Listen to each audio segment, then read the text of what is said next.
Okay, Leah, I think we can get started now. Thanks very much. So, good morning, everybody. Welcome to everyone on behalf of the France Ireland Chamber of Commerce and our partners for this event, which are PwC, Perennial Freight, and Kepak.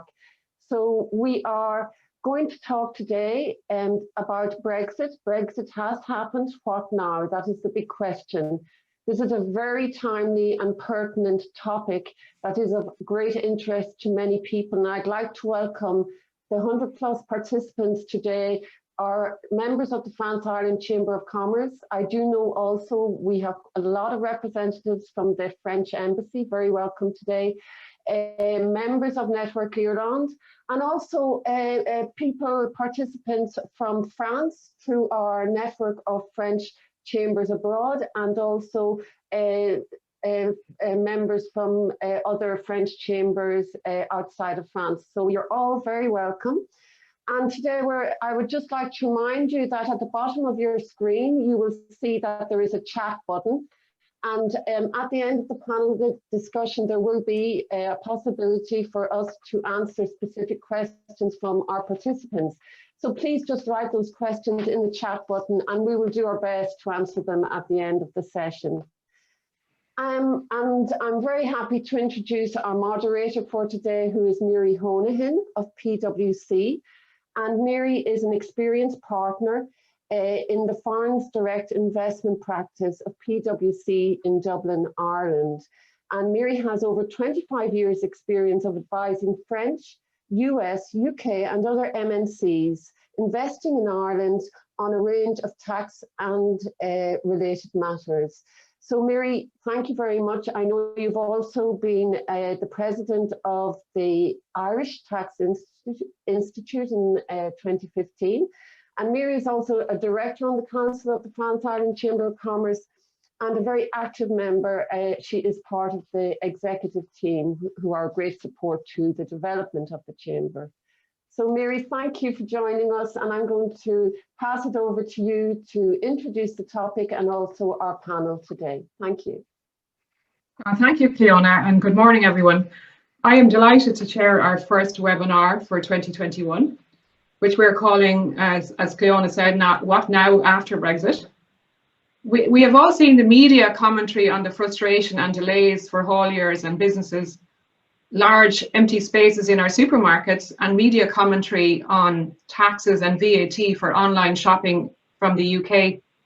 The strong message is change, which we all knew was coming, but until Christmas Eve, we did not know exactly what the changes would be. So now, with just 1 month of the new world behind us, this morning I am joined by a panel of experts who have been planning for the aftermath of Brexit and are now dealing with the reality.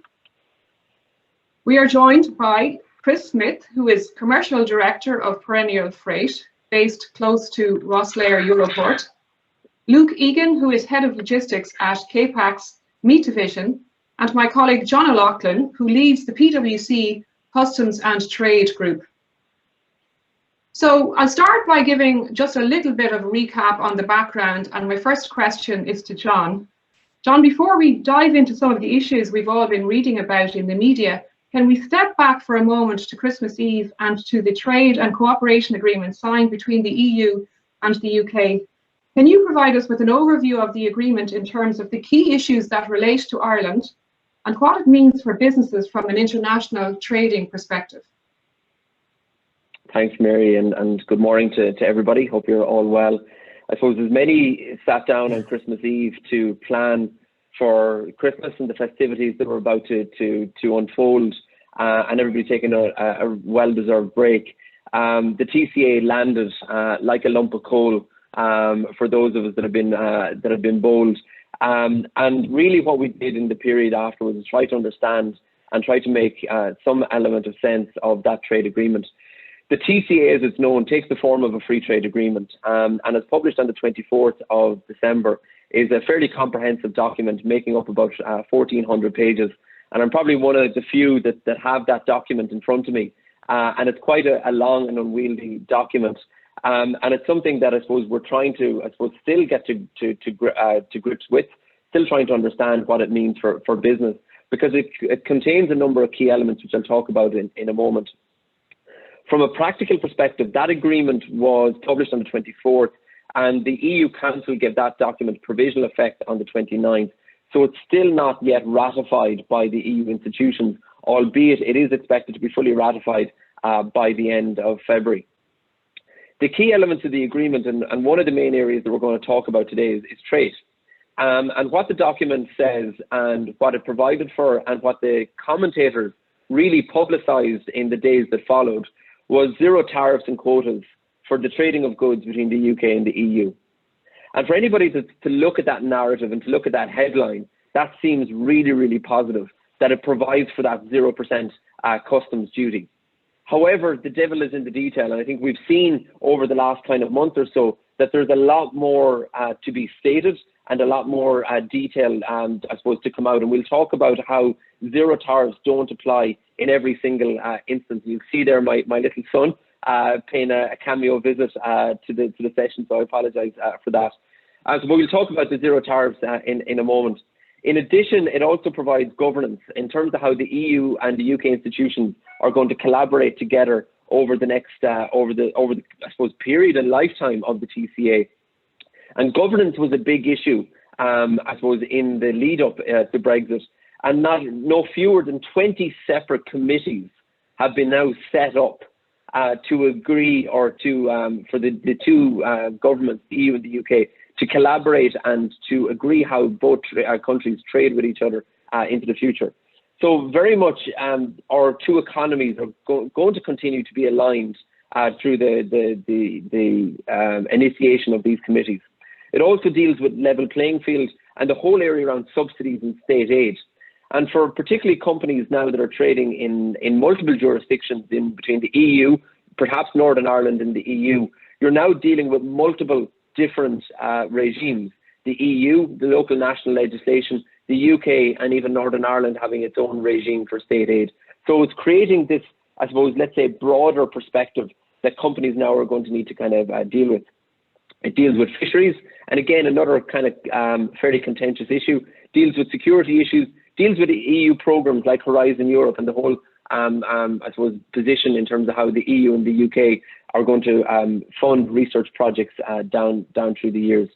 It also commits that both parties will agree to review this TCA agreement on a 5-yearly basis.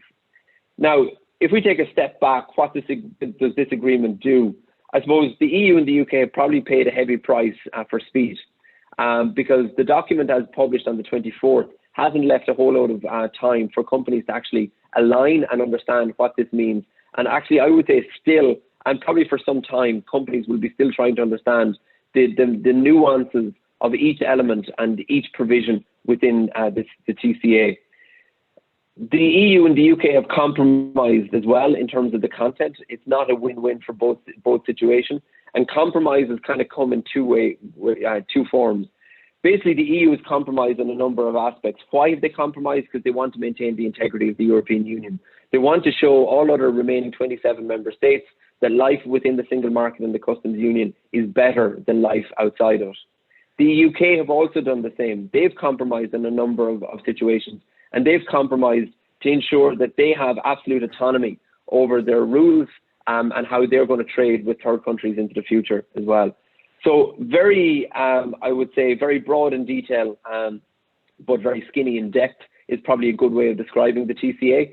And it's really, I suppose, a work in progress for most companies now to see what this means for business. So that's kind of it at 100 miles an hour, at 100,000 feet in terms of the main areas. And I think the big thing that people will want to discuss today, Mary, I think will probably be around trade, tariffs, and how cross-border trade is going to work between now and, I suppose, from now and into the future. Oh, thank you, John. And on that point, up to Christmas Eve, it was all about day one readiness for Brexit. But now, 5 weeks into 2021, can you talk to us about some of the steps that need to be taken to move goods cross-border? Yeah, I would say day one readiness was certainly the mantra that we were trying to, I suppose, encourage companies to plan for. Ensure at a minimum your goods can cross an international border from the 1st of January. Ensure that you have your customs registrations in place. You had a method of paying the customs duty. You understood the roles and responsibility in terms of who was the importer and the exporter. And I look at that both in terms of Irish importers, but also Irish companies exporting, to the UK. That has now become more real again. And the reason that I would say that is I don't believe companies were day one ready. And that's certainly coming to light at the moment. We're seeing it with some of our clients. We're seeing it with some of the phone calls that we're getting on an almost daily basis.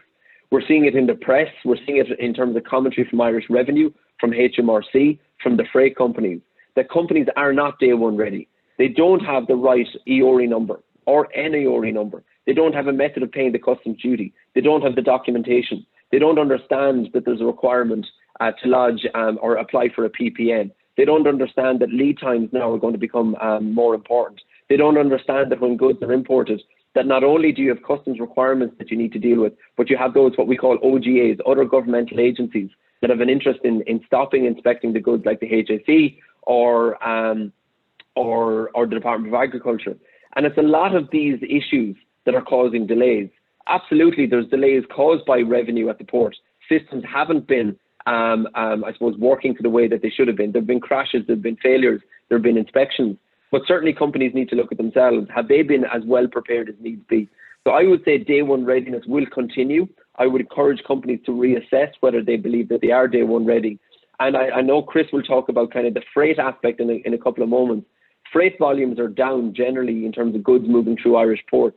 So a lot of companies, because of Brexit plans that they've put in place, getting contingent stock in place in November and December, companies will only start importing in February and March. So there's a lot of companies that are still out there that have yet to dip their toe in a post-Brexit world. I would say to those companies now, day one readiness continues to be important for them. So those steps, those checklists haven't gone away and are even more important now in 2021 as they were in 2020. So John mentioned freight businesses and hauliers. Chris, yours is a freight business. And you're right at the centre of operating the new rules that John described. Can you tell us what the first few weeks were like and explain some of the challenges that you now face? Yeah, good morning, Mary, and good morning to all the people on the webinar. It was a really very difficult start, I suppose, because we were entering the unknown. Nobody knew what was going to happen on the 1st of January. Because we couldn't test the system before the 1st of January, there was huge issues with the new procedures and all the documentation that we had to get involved in. Everyone knew it was going to be difficult, but I suppose nearly an Armageddon situation. We didn't realise how tough it was going to be.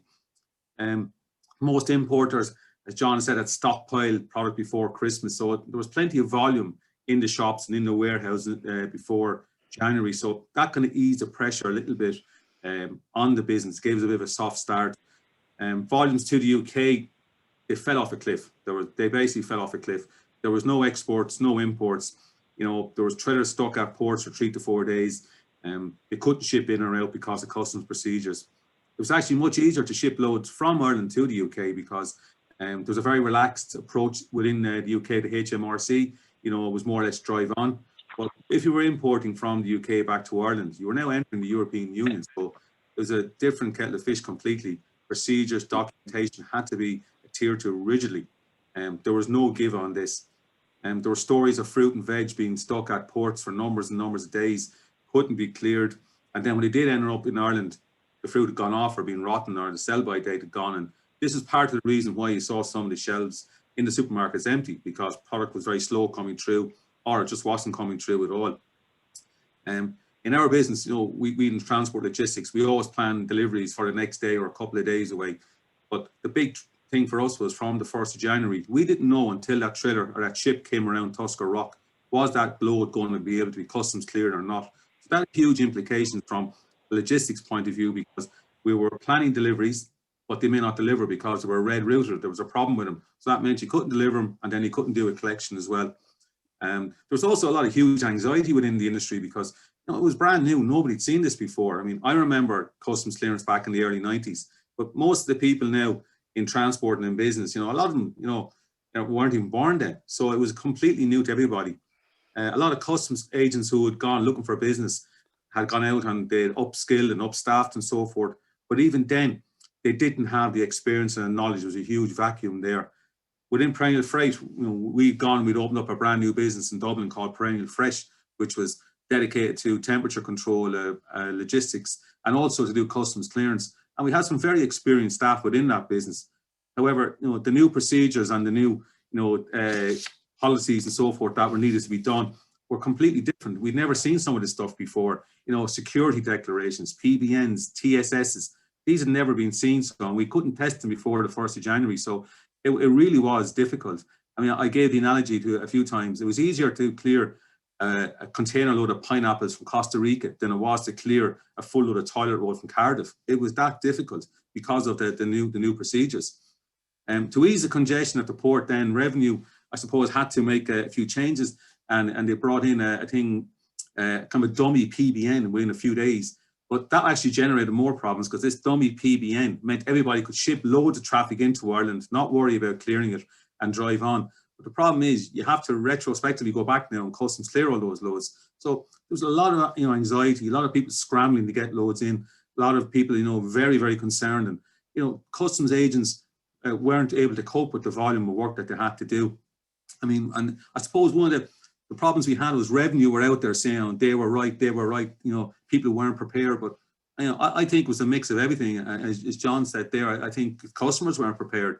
I think us in the transport industry done our best to be prepared. But I think the Revenue was willing to stand up and say, look, there was issues there. There was 4 times the system went down. We couldn't clear loads. There was also problems then with traffic into Northern Ireland, the new TSS system that we have. It was brand new. It's an automated system. So there's been huge problems with that. Even up to now, there's still issues with that. And then I suppose with customers, they'd now got VAT implications, and nobody thought we'd have VAT. They all thought a deal was done. What's the problem? But as John said a few minutes ago, there's VAT and tariffs, and these were all brand new to the system. So it was a difficult start, to answer your question. Well, thank you for that. Very interesting. Luke, Kepak is one of these exporters. Can you share with us your experience of switching traffic to direct shipping routes? Yeah, thanks, Mary. Yeah, well, from our perspective, we're a beef and lamb producer, and we've facilities in Ireland and the UK. So we kind of have experience of both sides of the water and the whole new barriers, if you like, moving back and forward. In terms of our Irish business, the plan at the beginning of the year was we would switch 100% of our continental Europe traffic to direct routes. This was in anticipation of potential problems going through the UK land bridge, obviously a requirement to issue customs transits to do so. And then we also had these kind of concerns around what British ports would look like, how bad traffic delays would be and backlogs, as we saw with the COVID situation over Christmas period. So we switched 100% of our Irish business to the direct routes. Traditionally, we've always gone through the land bridge, and that would be because it's because of time factor, cost factor, and probably flexibility factor in terms of you're probably a little bit less affected by weather, or at least that's what we would have considered. And a lot of our product is temperature control and time sensitive, so the time factor was there for us. So I suppose they were the concerns we had switching to the direct routes, was time, cost, and possible weather delays. And then probably another one was capacity, because there was even industry groups in the couple of months before the deadline were trying to convince people that there was enough existing capacity on direct routes from Ireland to handle the level of trade that would switch, which obviously turned out to be completely incorrect. So we had concerns there as well that there wouldn't be enough capacity on these direct routes, and that even if we wanted to choose them, there may not be enough supply and we would have to continue the land bridge. So to talk about the reality of what happened since the 1st of January, our experience has been broadly positive. We are incurring some additional costs. It is a more costly route. We have switched some traffic back through the UK land bridge, particularly traffic that would arrive in the Netherlands and be delivered on to Netherlands and Germany, because the cost of going through French ports and then the delivery onwards was quite high. But all of our French destined cargo is still going on direct routes, so we're not using the land bridge for France whatsoever. So broadly positive. I think the ferry companies reacted to the demand, and we saw new ferry operators enter the market. We saw new vessels. We saw vessels switching from other routes onto the direct routes, which solved a lot of the capacity issues, which we did have at one stage. There was one particular week where one of the ferry operators completely overbooked, and a lot of people were, a lot of hauliers were stranded and had to find other solutions. So, but broadly, given the challenges that we faced and the uncertainty and the fact that we had a week to prepare, if you like, from the deal to the implementation, our experience of switching to the direct routes is broadly positive. Thank you, Luke. It's great to hear that your experience of the direct routes is broadly positive. I'm going to cut back to John now. And John, it was interesting to hear about Luke and Chris's experience of the first few weeks. PwC has a large cross-section of clients. Are you able to talk to us about what you're hearing from companies? And are the issues different depending on the scale of the business? Yeah, I think the issues are different, Mary. Some companies have seen Brexit as a positive. So they've seen Brexit as, the deal has been a positive. Nobody sees Brexit as a positive, but the deal has been a positive outcome vis-a-vis it could have been a hard Brexit with no deal. So they've looked at the trade agreement and it's worked broadly positive, and they've worked around the kind of the transportation issues, etc. But it does depend on the industry, and it depends on where you're moving goods to and from. So, you know, you've Irish companies that are buying product from the UK. So if we go on that route at the moment, depending on the industry that you're in, if you're in pharmaceuticals, pharmaceuticals have been prepared, and the pharma and life sciences industry has been prepared for quite some time. They've only ever seen a hard Brexit because of the regulatory issues associated with it. Not seeing as much issues there, you know, delays, but nothing over and above what you would normally expect as a result of Brexit. So that industry is kind of going quite well. The retail sector, I would say, is certainly finding it difficult. And there's two sides to retail. You've grocery retail, and then you've the high street retail. In terms of grocery retail, you're looking at a situation where they have a model where they buy on what we call a DDP basis, deliver duty paid. That means that their suppliers have to deliver in with all customs clearance taken care of. The problem with the DDP model is most of those companies are non-established. They're UK companies. They have to VAT register, they have to register with Irish Revenue, etc. Most companies are now realising that that model doesn't work for them, and they can't import and deliver to the retailers in the way that they need it to. So if the retailers want to keep product on shelves, they're kind of nearly looking at hybrids and having to work quite closely with their supply base to ensure that goods can get to Ireland and on the shelves. That's working in reverse then in terms of Irish companies selling into the UK, in terms of goods going in, where again, anything that's going in on a DDP basis is meaning that Irish companies are now having to register with HMRC and get prepared to deal with the duty, the VAT, and just the overall level of customs compliance. We're seeing delays more in Dublin ports than we are in UK ports, for the point that Chris mentioned. The UK have an approach, I wouldn't say a laissez-faire approach of letting everything through. There is a position that, you know, you do have to be compliant, your documentation has to be compliant, but the inspections and checks at UK ports are somewhat limited or non-existent. That's going to change from the 1st of April. So there is a change coming down the line, that it's not going to stay the same in terms of ease of access forever. We're also seeing situations then where goods are coming through and the delays at the ports because of, I suppose, let's call it what it is, inexperienced customs officials. You know, one of the Brexit plans that Irish Revenue and the government had in place was hiring 500 to 1,000 new customs officers. The problem with these officers is that they're new. They're not experienced as somebody that has 30 years, you know, behind them, and they're certainly holding up some of the traffic that's going through, because they're, you know, as possibly is right, they're looking at everything in the way that it should be, with a close level of compliance and scrutiny. But that's adding to delays. We certainly have seen companies and have experiences of companies taking 24, 48. In one case, I have a client that is importing into the Netherlands, and the goods have been stuck there for 3 weeks. So, you know, and that's to do with a regulatory and paperwork issue. So it very much depends on the company and their readiness. It really depends on the partners that they're operating with in the freight industry and how prepared they are. And it really then does depend on the customs authorities and the other governmental agencies.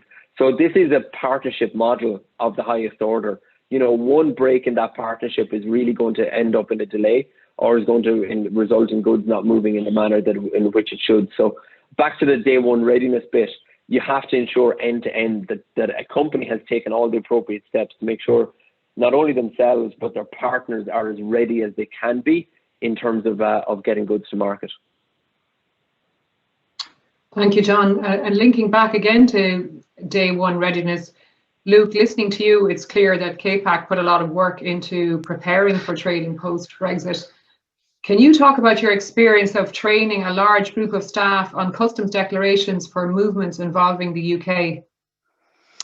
Yeah, Mary, yes, I can. So as I said earlier, we have Irish and UK operations. So the model John was talking about there, of being able to sell on a DDP basis and being registered in the importing jurisdiction for declarations and VAT returns and all that kind of compliance piece was something that we had an advantage on as a large company. So the model we have set ourselves up on is that DDP model, where we control both the Irish side of it and the UK side of it, and that also, in terms of a company of our size and the amount of trade that we do from Ireland to the UK, it also helps us control the cost, because obviously every time you hire a customs agent to make some of these declarations for you, there's a 50 to 100 euro cost, depending on what exactly they're going to do for you. So the approach we took was, we trained, I'd say we trained about 30 people across 7 or 8 sites on how to do Irish export customs declarations and UK import customs declarations.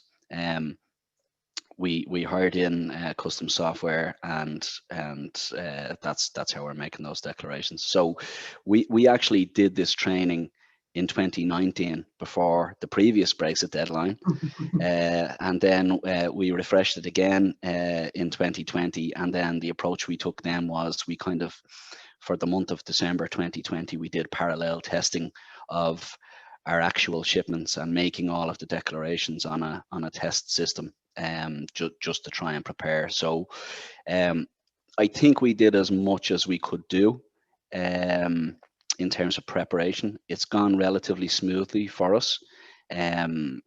Part of that is, I suppose, an export customs declaration is relatively easy to make, and in fairness, the UK import declaration took a couple of weeks to work out and to iron out, but we've got it there now. Plus, the UK was allowing companies to defer the declarations for up to 6 months, which was not an approach that we took, but it means that the general Irish exporter who wasn't set up for UK import could just worry about the Irish export side of things and continue on into the UK. But I don't know, it'll be interesting maybe later to hear John's take on how companies and customs agents are going to manage that whole piece, because from the people I talk to, what I can see is a lot of Irish exporters have concentrated on getting their export out to the UK and making those declarations, but they're storing up all of these UK declarations for a later point,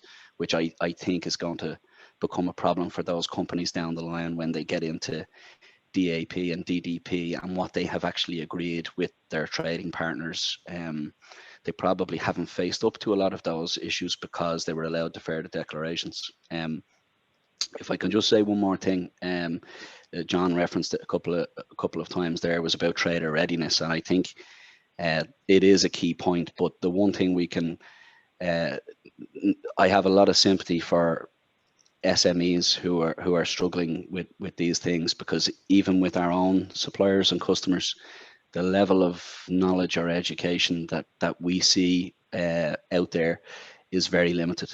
and that's why we essentially took a decision to use a DDP model and control everything ourselves. And I don't know if there's ever been a trade deal which was implemented a week after agreement that introduced barriers. So I have a lot of sympathy for traders that weren't ready for the 1st of January. Very interesting. I might pick up. Sorry, carry on, John. I might pick up on. I might just pick up on Luke's point while it's fresh, and to give context to the point. The UK did introduce effectively somewhat of a moratorium around the requirement to lodge customs declarations for the first 6 months and pay customs duty. Now, interestingly enough, I would agree with Luke's point that he wouldn't be in favour of it. Certainly, I wouldn't be in favour of it either. I thought it was firmly kicking a can down the road that didn't need to be kicked down and was going to create a risk for companies. And interestingly enough, most companies that we've supported, advised and spoken to over the period leading into Brexit, very few, if none at all, actually went for that option. Not only are you kicking the can down the road in terms of requirement to make customs declarations, but you're also building up a liability that now needs to be, that will crystallise from the 1st of July. So for most companies, they will want to be fully aware as to their costs and the additional costs that they're facing. And obviously, depending on the sector that you're in, duties can be quite high if duties are going to be liable at all. So I would be firmly in that camp. It's probably a Pandora's box to be opened the middle of the year, and I think a lot of companies will face difficulty, and particularly if they haven't been providing sufficiently for that duty liability that's going to come in. I think that financial hit is going to be a big shock towards the middle of the year. So not something that we would have been overly in favour of. Oh, interesting to hear both from Luke and John about a liability or a potential liability people need to watch out for. Just to move on then, we touched on this earlier. My question is for John. The TCA agreed is supposedly a free trade agreement with meaning zero tariffs. Is this really the case, John? And how does it actually work in practice? It is the case, Mary, but it's conditional, and the conditions are what gives the issues. And there's always an exception to the rule. But in simple terms, let's go with the positive and let's go with the rule here and how most companies will benefit. And Luke's company certainly would be one that would benefit from a free trade agreement. So a free trade agreement provides for 0% tariffs conditional on the goods originating in one of the export markets. So in very simple terms, I'm an Irish manufacturer. I manufacture a widget. I have materials that go in to make that widget, and I have labour and I suppose capital that goes in to make that product. I will more often than not certify that my product is of EU or Irish origin. Now, I can only do that within the confines of the TCA, and each product has its own specific rule that will allow the conferring of origin. But the benefit of me conferring origin is that my goods can now go into the UK duty-free, right? Meaning that there's going to be no duty on products that were potentially dutiable.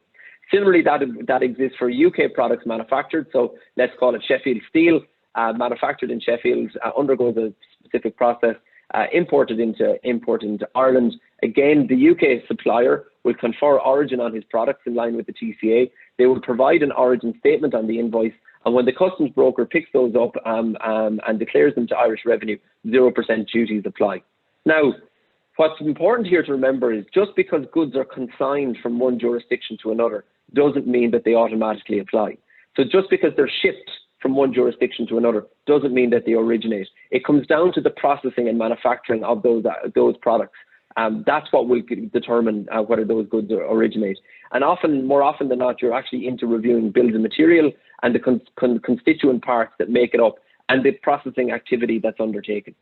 Now, what's raised a big issue then is where you have really kind of complex supply chains. And let's look at some examples of goods inwards into Ireland. One example I use is toys. So let's say toys coming from China will go through a UK distribution point and then are imported into Ireland. Now, we all know that, something I've learned through my Brexit journey over the last, what is now 5 years, is Ireland is a stockless island. We operate generally a UK and Ireland supply chain, where most of the product that we see on our shelves in our stores is coming from a UK distribution centre in Liverpool or Manchester or Cardiff, wherever it might be. So more often than not, we'll take those goods in from China. Now, there's duty on toys coming from China at 4.5%. Now, that duty exists today, existed post-Brexit, will exist existed pre-Brexit, exists post-Brexit. But those goods now move from the UK to Ireland. They're Chinese goods. They will never be UK originating goods. So we now have double duty in that supply chain of an additional 4.5%. So the only way that you get rid of one duty in that supply chain is initiating a customs regime like customs warehousing, for example. But a TCA in that example, the free trade agreement, doesn't eliminate double duty in that supply chain. That's important to remember. The other thing to remember then is what happens if we take that same example and those toys come from Germany and they're manufactured toys. And we've seen, anybody that's been following the Percy Pig example from M&S, this is very similar to the Percy Pigs. So what happens, German manufactured goods going through the UK and coming into Ireland?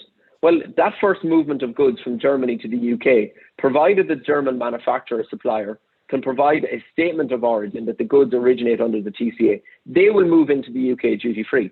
So happy days for the UK distributor, no duty payable, and the TCA has worked to his or her advantage. But that second movement of goods from the UK to Ireland does not move under the TCA, because it's lost. Once those goods have been imported into the UK, they lose their originating status. So that second movement of goods from the UK to Ireland means now the duty becomes payable on those toys at 4.5%. That has caught most companies by surprise. Nobody thought, certainly we planned for it and we thought that this was a possibility. But a lot of companies felt that once the goods were moving to or from the UK or the EU, that would be sufficient. It's not. And companies now are having to plan for that additional duty in the supply chain, but are also having to plan then for what the mechanisms around it are. Is there planning? Yes, thankfully. There's two solutions, but it doesn't work for everybody. One is using return goods relief so that the goods would move from the UK from the Germany through the UK and into Ireland, and we provide evidence that the goods are being returned back into the EU, i.e. that they've been exported from the EU and have been returned into Ireland. But that can only happen if you can consolidate exporting and import documentation. Now, if you have an end-to-end supply chain where one company is moving, manufacturing, distributing and selling the goods, well, then it's very likely that you'll be able to actually get transparency of the documentation. But if there's three different parties, it's very unlikely that a German or EU supplier will actually give, I suppose, evidence that the goods have been exported to an Irish importer, predominantly because it's going to expose their margin, what they've sold into the UK distributor at. And again, commercially, that's going to be unlikely. The other solution that we have is move the goods in under transit. So the goods move from the Germany through the UK under transit, but move it through a customs warehouse where those goods will be staged or consolidated for a period of time and then move from transit to the UK to Ireland. So there is solutions out there. All those solutions, it's not a one size fits all. It's not, all things to all people that everybody can use these solutions, but there are solutions out there. The one last one, if I have for a moment, just to give one further example, is that if the goods undertake further processing, so the German products are effectively raw materials, they're moved into the UK and are further processed. The TCA provides for a technical provision called cumulation, where you're allowed to take those EU originating products into a UK supply chain and effectively assign them as UK origin, allowing a UK manufacturer then to export out under an origin basis. Now, I'm getting into quite technical, and I'm going to stop there because it is a quite technical area, but it's more to highlight here that the supply chain, the movements within the supply chain, the parties within the supply chain and the activities, all consolidated together is really what determines whether something will qualify as originating or not. It's not enough that the goods are moving from one jurisdiction to another that will automatically confer origin. From a compliance perspective, conferring origin is an auditable activity, meaning that you can be audited on it. So if you say the goods originate, they have to originate and you have to have evidence. The exporter has to make a statement of origin on the documentation, and that statement of origin has to be presented to customs at the point of importation in order to get the duty-free treatment. So there's a lot of moving parts, and I would say in the last month or so, companies have been focused on the day one issue, making sure my goods can cross an international border. They haven't had time in the week between the 24th and the starting of kind of new trading in the new year to actually assess whether goods qualify or not. That activity is really only starting in the last couple of weeks and will continue for quite some time. If a company hasn't declared origin and it should have, well then you're selling goods, well then you can give the evidence on a retrospective basis to your customer meaning that they can claim a duty back. And similarly, if you're buying goods where your supplier hasn't given you the evidence of entitlement, you can get that evidence and claim a refund, and that's available for a period of 3 years. So we would always say err on the side of caution. If you're not sure whether the goods qualify or not, pause, take your time to qualify. You've got this backstop in place that you can always come back to and provide evidence and claim a refund down the line. Like Mary, we could spend an hour on origin, probably even half a day on origin alone around the various different conundrums and examples. It's not easy, and both Luke and Chris mentioned it earlier on that sympathy for those companies that are trying to understand customs. I certainly have that same sympathy for somebody now that's trying to understand customs in terms of movement of goods, but are now trying to understand knee deep within the TCA whether their goods qualify. Concepts around territoriality, accumulation, rules of origin, tariff shift rules, value add rules, tolerances, all those kind of different things. They're new and it's complex. And certainly I would say to any company that's listening today, slow down, take your time. There's support out there, there's information out there that can kind of help you through this journey. Well, John, it sounds extremely complex, but I'm glad to hear that there are solutions. Something good. Yeah, Mary, could I just say something there quickly there, please? Absolutely. Which is just on what John is talking about there. I suppose we're a case in point for what he's talking about, in that we did a lot of preparation on keeping our meat products moving. We didn't do a lot of preparation or enough preparation on raw material supplies coming in, or spare parts or machinery parts that we need to keep factories running and things like that, packaging, sauces, different things. We didn't do enough prep work on that, and we're facing into some of those rules of origin issues at the moment as well. So yeah, I think everybody's feeling the same pain. Well, thank you for that contribution, Luke. And just to continue with you, we mentioned COVID restrictions earlier. Can you talk to us about how they might have added to your stress or your workload, the COVID restrictions that we're all living with at the moment? Well, I suppose one of the main things for us is maybe 6 to 9 months ago, factories were one of the kind of focus points, if you like, in the media for COVID and things like that. Now, right from the start of COVID, and I'm probably not qualified enough to speak on it in detail, but the amount of new controls and changes that were made in factories and productions and shift times and canteen times, controls around drivers coming in and out and contact between people was enormous. In terms of more recently, we had the scare over Christmas in the UK, where we saw all of the drivers from the UK who couldn't go back into France until an emergency testing regime was put in place, and we had a backlog in Dover, and we had thousands of drivers stuck in the UK over Christmas, unfortunately, that didn't get home to their families, which was not a great situation to see, particularly from a human perspective in terms of food, drink, amenities and things like that. So I suppose we have Irish and UK facilities, so that impacted us to some degree. Just in the last 10 days, France has implemented restrictions, COVID testing requirements for Irish drivers, including on the direct routes from Ireland to France. And probably a couple of weeks before that, the Netherlands had introduced similar. So I suppose they were concerns for us. We actually introduced COVID testing at some of our sites for drivers. Unfortunately, that didn't quite work out because the test is accepted in the Netherlands but not in France. But I have to give some credit to the government in terms of whenever it was 7 or 10 days ago, maybe it was the middle of last week, I believe, that France introduced the COVID test requirement for Irish drivers, and the state quickly set up 2 or 3 testing centres, one at the airport and one near Rosslare, or two near Rosslare. And we thought that was going to be a potential disaster with queues and drivers waiting for tests and missing ferry connections and things like that. But as far as our experience goes, we haven't seen a single issue yet. So the feared impact, if you like, of COVID on us continuing to move product to our customers hasn't actually materialized, which is good.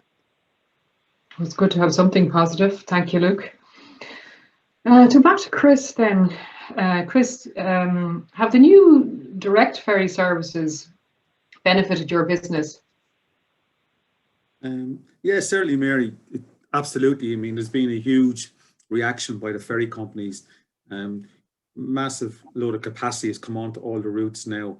If you take France, for instance, in the past you had 2 ferry operators really operating 6 sailings a week on direct services from Ireland to France. We're now up to 9 ships, doing 20 sailings a week, which is fantastic. We've never seen anything like that. And there's still talk of more ferry companies coming on to the direct services from Ireland to France, from Dublin and Rosslare, from Cork into Roscoff and San Malo and places like that. So absolutely, the ferry companies, I think, to be fair to them, have reacted very well. They've engaged with the transport companies as well. And they've engaged as well with a lot of the manufacturers and the exporters. And they've asked them, what do you need? So we've seen a big upturn on the routes. Some of the ferry companies, were lucky enough that some of their ships, they could direct them, reroute them from Dublin, Holyhead or Rosslare, Fishguard, maybe to Dublin, Cherbourg, Rosslare, Cherbourg, and that's been a huge help. There's a bit of a problem with some of that as well. They are movable assets, and they're expensive, beasts, these ships, but some of them actually aren't licensed to go to certain countries. They can't go around Land's End because they're not built to go around Land's End, or they're not licensed, or the captain doesn't speak French, or the captain doesn't have a pilot's license for Cherbourg. So there has been issues, but the ferry companies, I think, to be fair to them, have really, really done well. A lot of engagement with them and with ourselves. They've reacted quickly, they speak to us, and they're even today still asking us, what do you need, what's going on? I think, it's great to see them, talking about, more ferries, more services. And again, it will come to a point where it'll reach capacity is enough. We don't need any more guys. And as Luke alluded to a few minutes ago, some of his product is now starting to transit back through the UK. So there'll be a little bit of a shift to migration back to transit in the UK. And again, the ferry companies will be able to move their ships back there. But I think, one of the big benefits of this as well has been the port of Rosslare. I don't think they can believe their luck. A port that hasn't been invested in for decades, all of a sudden now, it's got all these ships coming in every day. They're actually running out of ramp space now because they can't keep up with the capacity. But they're putting millions now into new Department of Agriculture, immigration, health and safety down there. It's fantastic to see, I suppose, a shift from Dublin to regional ports as well, and the ferry companies then be able to react to that quickly. It was a port that operated on 40% capacity. Now it's nearly at 100%, which is great. And as we head into the new year, through the new year, you can see them talking about more services, more ramps, more space, and things like that. So certainly, I'd be very happy with the way the ferry companies, have reacted. I think, speaking to ourselves in the transport, speaking to companies like Kepak, like Luke deals with, you can see down in Rosslare Port, Amazon Prime, all their traders coming in from, from Germany that they would have previously transited the UK. They've now gone and spoke to the ferry companies direct. So, it has been really, really good. Now, there has been issues, as Luke said a few minutes ago. Some of the ferries have been maxed out. They've overbooked. Drivers have turned up, no space. But that is starting to flatten now, and there is people are getting onto ships, are getting away, and the dynamic has changed. But certainly, I think the ferry companies, have reacted, have done very well. We as transport companies now have more solutions, which is what we can offer on to the customers, like Kepak and other companies. Okay, it's great to hear that the ferry companies have risen to the challenge, and I'm delighted to hear that. I have actually more questions for the panel, but I'm conscious of time and that there are some questions from the participants. John, quite a lot of them are for you, John, I think. Are you able to read the questions? Yeah, I can take the. I'm just conscious of the time. If we could take some of the questions now, and then obviously if there's time left at the end, I can go back to ask the panelists their questions. Yeah, I can take the first question. I'm not sure I can answer Stephen's question, but I'll answer John's question, where clients have been asked by suppliers to complete authority to assign a customs clearance agent to act on their behalf. So I suppose, John, does that create a risk? I suppose the first fundamental question that I always come back to is what are the Incoterms and who is responsible for customs clearance? So who is the importer? Because if somebody's been asked to, I suppose, declare authority to a clearance agent and to allow somebody to use their account, but they're not intended to be the importer, well then I would say absolutely you shouldn't assign that form. So we're seeing that on a DDP basis, where the supplier under a DDP basis from the UK should be the one that's effectively the importer. By them asking their customers to assign authority to a customs clearance agent, that's wrong, right? That's a contractual breach in my eyes. If you act as importer and you assign a customs agent to act on your behalf, you're then ultimately liable in the case of an audit. You're liable for the taxes due, and you're the one that can be audited down the line. So contractually, you may believe that one thing is happening, i.e. you're not the importer and it's your supplier, whereas in fact you are the importer and you're ultimately liable. So I would exercise caution there, but it comes down to the contractual terms and certainly the Incoterms that you use there, that's going to be important. The second part of that question is, what are the risks in relation to them using your details to pay the tariffs and origin codes? Well, ultimately, they're acting on your behalf. So customs agent will only ever act on your behalf. So perhaps Perennial, Ferry, to use them as an example, when they're acting on your behalf and Chris is acting on your behalf, they're providing a service to you, but ultimately you are the importer. You're responsible for the accuracy of that documentation, with Chris and his team just providing a service on your behalf. So if Chris, and I'm not assuming Chris would get it wrong, but if a customs agent was to get it wrong, you're ultimately liable, or the importer is liable for that. What we've seen in examples over the last couple of weeks is origin codes being declared incorrectly. So on an invoice, country of origin being GB, for example, and a default position, just because the country of origin says GB doesn't automatically entitle you to the preferential origin relief. It has to be accompanied by the specific wording contained in the annex to the TCA, which ultimately, and I'm paraphrasing here, says, unless otherwise stated, the goods contained herein are of UK or EU origin under the provisions of the TCA, right? That statement, there's a particular statement that has to be stated, and that statement is what allows those 0% duties. I've seen examples of where statements have been used incorrectly, meaning duties been not paid, which will create a liability. But I've also seen a statement been provided where duties been paid incorrectly, meaning that there's an opportunity for a refund. So it's a mixed bag at the moment, I would say, and probably Chris would agree. Engaging with your agent, providing them with instructions, and for them to understand what you expect of them is really, really important. And the more information you can give to a customs clearance agent, the better. The second question there from Stephen, with regard to services, to be honest, Stephen, I'm not in a position to answer that. It's not my forte and area of expertise, but I do know in terms of the agreement is broadly light on services, but areas around travel, people, and particularly this type of activity that you're undertaking in terms of journalism, etc., and copywriter, it would be worth looking at the TCA to see if there are any restrictions around that.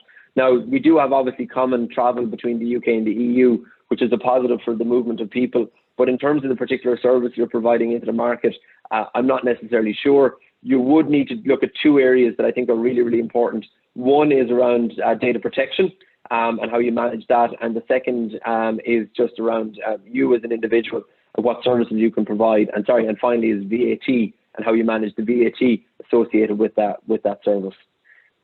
Question here from Charlotte. At the beginning of the presentation, you spoke about the direction of governance with the setup of the committees. Does it mean that each member state has its own rules for import and export? No, we don't have our own rules for import and export. We are operating now off the EU rules. So the UK now has its own rules. So it's no longer part of the EU customs union and single market. But the 27 member states, we are operating off one piece of customs legislation. There are nuances in terms of national legislation around agricultural controls and even around VAT, But from a customs perspective, we always work off a common set of rules and frameworks. How it's implemented can be slightly different, right? So the nuances for the last 3 or 4% can be slightly different from country to country. And obviously language can be a barrier at times as well. But we operate off one customs piece of legislation. So the rules around classification, valuation, origin, and the implementation of the TCA should be common across the 27 member states. Maybe perhaps I might throw this over to you, Chris, around freight capacity. Will new freight capacity on direct routes from Ireland to France sustain itself as time goes on? Traditionally, freight capacity on this corridor has not been a priority, and consistent freight focus daily service in both directions. Can business know for certain for longer term planning that at least daily direct services from France, or from Ireland to France, will there be enough capacity? Yeah, I think at the moment, I would say we probably have too much capacity, to be totally frank with you. I think some of the ferry companies might have over-egged with their services. I think there's too many ships on certain routes. There's no doubt that some of the products and some of the loads going on direct services will absolutely go back to transit in the UK at some stage. And what'll happen then is that you'll see the short sea traffic from Ireland to the UK start to pick up again. So some of the ferry companies will move those vessels back onto Dublin, Holyhead, Rosslare, Fishguard, Rosslare, Pembroke. That will happen. I think the question about the France, I'd be fairly confident that we will continue to have a daily service from Ireland to France. It'll be a mix between Dublin and Rosslare. You have Irish Ferries, you have Stenline, Brittany Ferries, DFDS, all now operating on those routes, and they've made fairly substantial investments as well. And some of their ships, will never go back onto the Ireland UK routes because they're not needed. The dynamic is changed now. Luke was talking about COVID earlier on. Drivers now sharing cabins and things like that. Certain ships can't, there's not enough cabins on them, so they'll have to be rerouted and put into different places. But I do think between the main companies on France, particularly Stenline, Irish Ferries, DFDS, I think they will certainly have, a daily service to France. You may have to go to Dublin to catch a ferry. You may have to go to Rosslare on the Pacific Day. But I do think there will be services going to France for the rest of 2021 to 22. I think this is the future. There's 150,000 loads a year of transit UK. So even if a third of them went back to shipping to the UK direct and then transiting down to Dover or Calais, it still leaves 100,000 new movements that are going to have to be facilitated on direct services. Thank you, Chris. Just one final comment from all of my panelists. Chris, do you have any last words? Yeah, I suppose, in relation, go back to what John was saying earlier on, and, about preparation and so forth. It is a new world we live in. And Luke was talking about SMEs as well. There's lots of changes out there now. I think everybody did their very best to be prepared, but now we're learning as we go along what's happening within the freight industry. I would say to people out there, engage with their transport companies.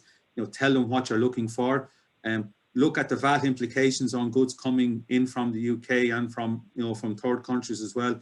Look at TAN accounts. Talk to your customs clearance agent, particularly because there is a vacuum out there at the moment in good quality customs clearance agents who are going to get your goods in quickly and efficiently. So I would just say to anybody in business, engage as much as you can. Keep talking to the transport, keep talking to customs clearance guys, and look, we will get there in the end. I think, there is light at the end of the tunnel. It's been a tough start, but certainly we're flattening out the curve now and things are getting better. Luke, any last thoughts?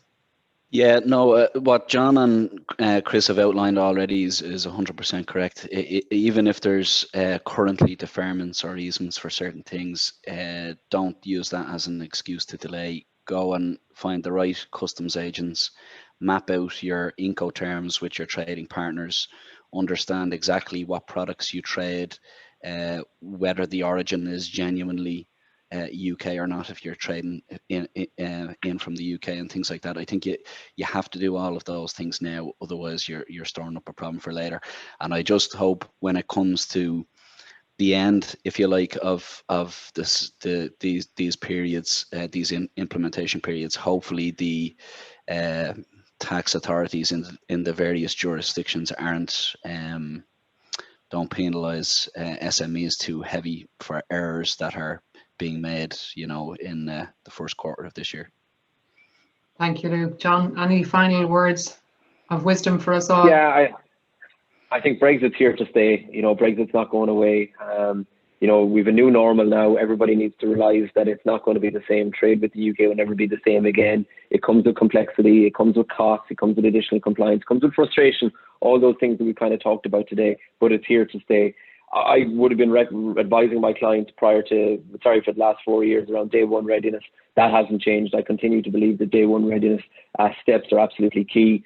I think look at your supply chain, understand your supply chain, look then to see what steps within your supply chain can you reduce cost or duty, and then revisit matters that you may have put on the long finger in 2020. There are what I call day two issues around VAT, around valuation of goods, around duty relief, even areas around GDPR, data protection, people matters, even direct taxes into your area, Mary. There are areas that people may have just forgotten about and put in the long finger. That can't go on forever. You need to come back and revisit these at some point in time. And for some, the business model that they're operating at the moment may not be fit for purpose, and that may need to be reanalyzed, readjusted, whether that's from an entity perspective, entity structure perspective, perhaps might be from a logistical perspective. But don't be afraid of change. But take your time. Take your time. And I suppose to those companies out there that are trading with the UK and will continue to trade with the UK, just very best of luck and hope it goes well. Thank you. Thank you to my panelists, John, Chris and Luke, for your very insightful thoughts on the theory and the TCA and the practical. And I'd like to thank all of the participants for staying with us. This was really a good session, a high turnout of participants. Thank you very much and have a good day.